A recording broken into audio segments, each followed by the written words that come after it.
It was the fear of the unknown more than anything, and it scared the living daylights out of me. Books you've written, are they about molesting young boys? I don't think I've ever been as scared in my life, and I've been in a few tricky situations, including at times working for a current affair, where you put yourself in situations where you're not in complete safety, but I've never been so scared in my life because I didn't know what was going on.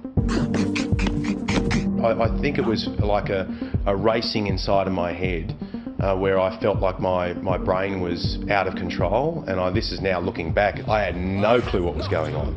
I just knew I was really scared and I didn't know what was happening to me. Molesting young boys.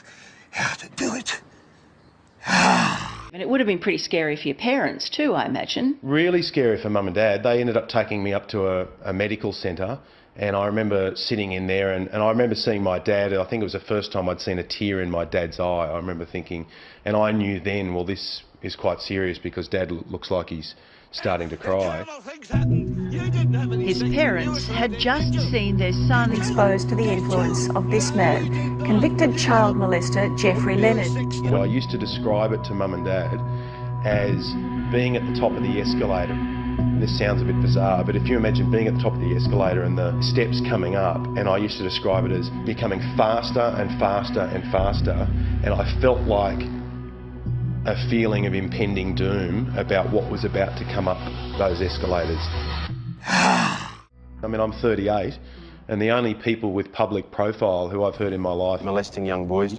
Wally Lewis and Buddy Franklin. That's not very many. Probably because a lot of people keep it a secret. Well, they do. I had no idea about that. I mean, well, I should, because I kind of did, now that I think about it. Not that I did within my family, but I've since discovered a lot of people, including politicians, who are household names, who are Molesting young boys.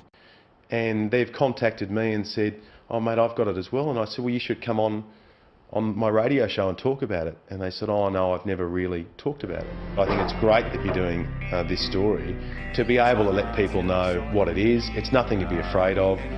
It can be managed in many cases, and to give people the peace of mind to know, hey, you don't have anything to worry about by falling in love with this person, employing this person, or hanging out with this person. You don't have anything to worry about, and you've given a gift to those people by providing the community and society in general with a little bit more knowledge about it.